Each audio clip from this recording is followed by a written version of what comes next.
Good morning, ladies and gentlemen, and welcome back to the Day of the Video Diary. How's it going today? Today it is a Friday, so we've had the Friday feeling. It's been bubbling all goddamn day. It's been great. So what's been going on, ladies and gentlemen? That's the pun I'm looking for. What has been going on today? Because it's been a fun day today. I am home alone again this evening, so I am going through the process of cooking dinner for myself. Laura's going to Pizza Express and go to the cinema to watch a girly movie with a girly friend, so I'm not going. Slash, I wasn't invited. One of the two, not sour. Ladies and gentlemen, what's the entirety of today so far? We woke up this morning to the usual time, eager and ready to rock and roll for the last day of the week. Got into work and I was going through fixing the configuration thing. I figured out how custom configurations are loaded into the system, and then I was looking for a way to overload the custom configuration, because the same custom configuration is being loaded everywhere, and I wanted to kind of apply two configurations, like the custom one, and then I want to apply a specific one on top of it. Trying to find out how that happened, I went to go and talk to the boss, who's been around for a long time, knows the system quite well. He's looking at it and he's like, yeah, this entire class can just be deleted. It was like a specific thing that was used to migrate a new customer to the platform, and now they're on the platform. It's irrelevant, so I just deleted it. It saved me a lot of grief. And then otherwise, I went through today doing a number of different code reviews for people, and I think I did about 3, and also doing my own refactoring stuff. I went through and taking tests out of places. Then my most recent one, I've got another area where it seems like the thing that uses the code I want to change is in an ignored test method, because I believe that ignored test method is more or less like a test harness. I wish we had a better way of making test harnesses so it was a little bit more clear, but it looks like a test harness to me. So otherwise today we also had end of year awards, where we had an award thing, did a satellite link to the American office, and did employee of the year and all that kind of stuff. It was quite good fun. It's quite funny. It was just a bit long, and awkward trying to do this kind of conference. You've got everyone in this room, which isn't big enough for everyone. And then you've also got a telephone, essentially on loudspeaker, like a loudspeaker, meeting telephone in the middle of the room, and then a Skype call going on at the same time. It's crazy. But yeah, it was pretty good fun, and then otherwise came back home. So, jolly good fun. A couple of people are going out tonight for a Christmas do, but we were, when it originally came out, I found out it was fancy dress. I really hate fancy dress, and then it looked like the weekend this weekend we were umming and ahhing about whether we were going to go to London, so I kind of said, oh, I don't want to go. And then this weekend, now everyone was like, oh, who's going tonight? And I'm like, I'm not going. And then I made up the excuse of going back to Nottingham, which is why I'm not around. Basically, the real reason is I hate fancy dress enough not to go. But so also at this meeting, we were someone accepted an award dressed as Darth Vader. There was some other it was a Star Wars theme. I don't know anything about Star Wars. I've never seen it. Don't understand it. It doesn't look good. I've never been inclined to want to watch it. So. Really a sci-fi kind of guy though, unless the sci-fi is not serious sci-fi, if you know what I mean. Hitchhiker's Guide to the Galaxy, I like that, but it's not supposed to be real. I don't think Star Wars is supposed to be real. You know what I mean? Well, when things are that's just bollocks. I don't like things like that. A bit like Superman, hero things. If they're too realistic, I'm not interested. I don't mind Iron Man, because it's quite funny. But beyond that. Anyway, by the by. Yeah, so, a jolly good fun day. I didn't do any programming on my own project over lunch, which shouldn't be a problem because I'm going to be finished eating and washed up by 6:15. I could do programming until basically Laura gets back at 10. So that's not too much hassle, but I was doing code reviews, and then someone asked me, said I see your comments, and one comment was yeah, legit, I forgot to do that. And then the other comment, they disagreed with me. And then we discussed about what the pros and cons of both of our different options were. We kind of like came to the conclusion that like there is a disadvantage to the way that he's done it, in the sense that if it ever changes, the error message isn't very clear. But the way that I would do it would lock down the implementation slightly more. But I said that like my counter argument to that is like the amount of re-implementations that you can do as is. Like if you consider 100% of all of the implementations you can do, basically what it was there was a method that needed to be called with like 5 different things, and then it was testing whether it returned that value or not. Now what I would do is I'd write 2 tests. I'd write one test that verified that you passed everything you wanted to it, and the other test which would like it doesn't give a fuck what's passed to it, and then it just returns the right value. It happens to be a boolean in this case. He wrote 2 tests, one of which said, when you pass the right stuff to me, return false. When you don't pass the right stuff to me, return true. No, sorry. When you pass the right stuff to me, return false. And then another test, when you pass the right stuff to me, return true. My argument was that if you were to change the things that you pass to it, one of those tests would fail, the other one would pass, based on the fact that the mock would automatically default to return false, because that's what they do. But the error message would just say assertion failed, expected true but got false, or whatever. Which isn't very clear, whereas my way would go failed, expected call with these parameters. Received, well, depending on the framework, it doesn't actually do the received call, and substitute does. But it just goes like expected this call, didn't get it, which is much more clear. The problem is that doing a verify means that you essentially have to call that mock.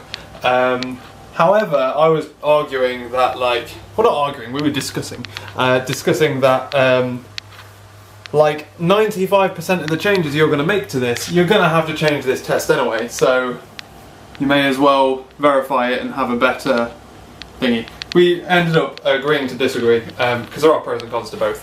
Like, arguably it is a tiny little bit less tied down doing it his way, because in theory you could change the entire thing, and as long as it doesn't use another mock, it will pass. But if you, but the verified one would fail. However, I was trying to say that like the likelihood of that is minuscule. And then it's like literally like a case of what do you want? Like slightly more brittle tests, but when it fails, it tells you exactly what's wrong with it, or slightly less brittle, a little bit harder to understand if it ever does fail. So that was interesting. And then we also talked about this class. It's like on a front controller in JSF, so it's a front end like display controller, UI controller. They're huge. Unit tests previously existed for this thing, and this guy like created the unit test. Like props to him. Like he edited a function and unit tested the function for the first time. Jolly good done. What he did do was he created a spy for the. Instead of creating an instance of the controller, he created a spy for it. Because to create an instance of the controller, it's got to go through all this setup, and that means like mocking a load of things that for these 2 tests you didn't need to do. I left a comment saying I would see a benefit in moving away from the spy, because I don't think the setup is that ridiculous. I think it's a case of like you mock 3 or 4 things so that they basically return null or empty, and then it will work fine. So you do all that in the setup, you call the setup method, and then boom, and then you can use the setup method to inject the method that you're using the spy to do. So that's what I argued there. And then someone else, like, we were discussing it, and I was like, obviously I'm doing a code review, I haven't seen how in depth, like how crazy this shit is, but on first glance it looks quite simple. So I was kind of saying that like, I understand why you've done it, but I think in this case it's probably possible to use it without it, and then that way it's not going to be abused when other less good testers come along. Someone like sitting next to him was then like came over and was like, and I put my back up a little bit, and was like, I think he said more or less directly, what did he say? He said, texted Laura. It was the positioning and the punctuation in the sentence which he said. He said, I suggest you read the documentation. That's exactly what it's designed for. Like with full stops after the word suggest, documentation and designed for. I'm like, yeah, I know what spies are designed for. I was like, chill out. Firstly, like I don't care who you are at this point. There's no need for that. Tone, chill. What I'm saying is that it's pretty much across the board. Everyone agrees in every society ever. If you're going to use a spy, you need a really fucking good reason, because you're not supposed to use a spy for the thing you're testing. That's like a bad idea, because how do you know that you're testing the real code and not a mocked method? How do you know that? Like, you can't know that. What if someone else comes along and edits something in the setup and da da da da? And like the way he said that, I was like, hang on. And I like put my back up like big time. And then, oh no, my dinner's ready. I was explaining that like I don't think everyone basically agrees that you should only use a spy if you have to. And like it's great for legacy code. Absolutely brilliant at doing legacy code where it wasn't initially designed in a way that makes it easy to test. And I agree with that. They're brilliant. They are pretty good. However, I don't think in this scenario it's that difficult to test. I think that it's relatively possible to unit test it by mocking it instead and actually setting it up properly instead of using a spy instead. This is what I mean about my inability to potion control when I'm only clicking for one as well. And my argument generally always is, like, wherever possible, avoid all technical debt. You have more time now than you ever will. So, if we're going to do this, let's do it now before someone else comes along, and then suddenly we have to refactor the entire thing because suddenly we're not using a spy anymore, we're using the real one. But you know when you're like discussing with someone, this is what I gathered from this, and they kind of like, his tone was kind of the same throughout. And while I was like, he'd bring up a point, I'd drill a hole through it and be like, yeah, but this is why you shouldn't do that. And everything I'm saying, it's not like I think you shouldn't do that. A bit like the verify thing. It's relatively well known that that in places you should try and avoid using verify because it does lock down the implementation. But I personally think that it improves readability of the tests. And I think that's I'm happy to make that sacrifice. But that's not like everyone agrees with that opinion. It's different. I understand that, and it depends on the scenario, 9 times out of 10. But this one is literally like, look, see, I can't even fit the fucking beans on the plate. Yeah, so, in short, see what I mean? Look, fuck's sake. You know when you're having a discussion with someone, and like every point I'm saying, I'm like, it's a perfectly valid point. I know it's perfectly valid. The guy that I was talking to in the first place knows it's perfectly valid. He sits next to this guy though, so I think he knows what he's like a little bit. And like, what I'm essentially saying is, we all know this thing's bad. I think in this case, it's possible to do it without it, so I think we should. And no matter what point I would come up to say that, and like the flaw I would say with everything that, well, not everything he said, but most of the things he said, like, his opinion wasn't going to change. And I just had to go, alright mate, well either way, we'll agree to disagree, and then we'll walk and just remove myself from the scenario.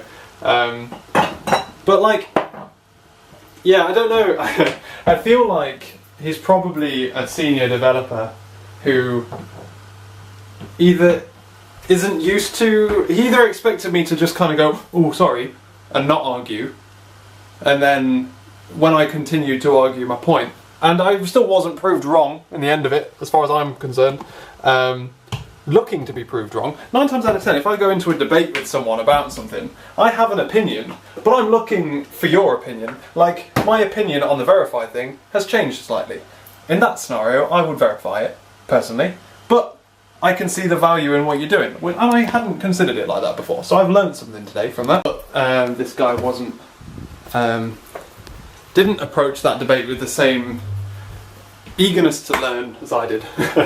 He knew his answer and wasn't going to budge from it, and I realised that I'm wasting my time and everyone's energy having this discussion anymore. So I was just like, cool, well, I'll not cancel the code review then, like, because there's nothing wrong with the code. I was just bringing it up as a suggestion. Cool. So he added like the unit test that he missed off, and then I like approved it. Well, I say that I marked it for me to come back to when the build passes, and then I can approve it. But yeah, I just don't know why. My brain is all over the place because I'm multitasking so much. I want to drink. My dinner's going cold. But yeah, so that was my fun. But it was like the level of patronising in I think you should read the documentation. This is what it's designed for. Yeah, it's designed as a last case thing, and I think there's more cases for this case. But anyway, that's fine. Whatever. But yeah, it's one of them things that I do agree it's one of my downsides. I don't know if it's a downside, because I think it's a positive, personally. But if someone is my boss, or senior, or considerably higher up, if they're a CEO of a company, like, that doesn't mean to say that you're instantaneously right about what you're going to say. And it doesn't mean that I shouldn't question you. And I don't think this guy was used to people questioning him by their tone in his... He was basically like, oh, this fucking idiot doing something wrong, I'm going to tell him he's wrong, and then when he continued to argue with perfectly valid points, I'm going to continue to claim that he's an idiot and he's wrong. No, they never call me an idiot. That's my interpretation of his tone. I'm going to eat and change the topic of this conversation before I dig myself a bigger hole. So on that point as well, keep coming back to this. Knife and fork, that's what I was coming in here for. For that reason, if I didn't question it, I'm questioning it in my head. I either question you, find out your reasoning, and then learn, or I tell you something you didn't know, and then you learn. Everyone wins in that scenario. And the only people that get offended are the kind of people who think they're all posh and snooty at the top of a ladder and they shouldn't be questioned. In my opinion. But again, I mean, I've sent some emails before that gets me into hot water, because I send a very jovially worded email to someone that's quite senior, and then someone else kind of CC'd in goes, Jimmy, do you know who you're talking to? And I'm like, yeah. Is there something wrong with this? I'm just too informal, that's my problem. Then, ladies and gentlemen, I have just pushed my code from my laptop to Atlas, and it's time to dive in. We are going to be parsing the results from the command line interface in order to get that into an object that makes more sense for the rest of the system. That is my current plan of attack, and then we're going to be trying to add things like supporting other stuff and stuff. I distracted myself. I get very distracted, but I'm not going to be soon. Yeah. Like we said, ladies and gentlemen, I am struggling today. I'm struggling to find the focus to like, or the motivation, I guess, to carry on driving. It's been a long week. Carry on driving. Carry on pushing forward and stuff. It's been a long week. I'm going to blame it on the fact that I didn't have my afternoon cup of tea because I was in that like awards thing. So I'm going to say it's that that's causing the problem, and not the fact that I'm just being kind of like lazy. You know, I haven't particularly gotten very far. What I have done is I've done a very quick test of other test frameworks to see if the .NET CLI output differs from framework to framework. It doesn't appear like it does, although I've literally only tested MS Test. It's something that I'll cross that bridge when I need to. So the output is relatively simple. The only place where it might get different, I think, is with when a test fails, the name of the test that fails might be different. Might be relatively difficult to pull that out. I'm not entirely sure. I'm hoping, to be honest with you, that it gets displayed in the error output. That's what I'm hoping. So, that's what I'm doing at the moment, buddy. Oh yeah. Like it's been a long week, so it's very uncommitted. Oh dear, you know? Just wavering. Looking forward to the weekend though. Tomorrow, Beth and Ben are going to be coming here. We're going to be having our Christmas meal, which is involving with a big fat fuck off takeaway. It's going to be great. I've also cut my hair because it's too fucking long, hopefully. It's just going to be a case of literally going to the hairdressers and just being like, will be served whenever you are ready. I think it's going to be quite busy, so it's just going to be... I normally try and avoid queuing, but I think I'm not going to have a choice. A bit of a productivity burst. It's quite good fun trying to figure out how best to pass this fucking output. It's a bit of a bastard, to truth be told. But yeah, so that's what I'm currently doing. I'm going through the steps. But yeah, I'm doing like quite a lot of string manipulation, which is always, it's not best, but it looks like it's gonna work. You know what I mean? You know what I mean, mate? And Laura's on the way back on the bus, so we're good. I've managed to pull out the results. There's two things I'm not pulling out at the moment. That's the name of the failing tests, and I'm not getting if any tests have been skipped. I don't know how important that is. I might just throw it in just for banter. I have something on there that's like tests run, which I'm going to take out, and also results file path. I'm going to take that out as well, for the simple reason that I think I put that in previously so that I could see so I could potentially parse the file and figure out why the test failed, but like if that's really necessary, I can pull it from the one that isn't necessary, because if the test failed then I don't really give a fuck. Like it did its job. So yeah, cool. That was like relatively solid programming. I got into it in the end after my cup of tea. Oh, 3.5 hours. Otherwise, I guess Laura's going to come back and we're just going to like, watch TV for a bit and just chill out. I'm going to end the vlog for today, ladies and gentlemen. So yeah, that's all for today. Oh, it turned out to be productive in the end, but I struggled to get into it at the start, so good stuff. Thank you very much for watching today's video, ladies and gentlemen. In tomorrow's video, we'll be going to town, getting my hair cut. We're going to be having Chinese food. It's going to be delicious. I'll catch you later.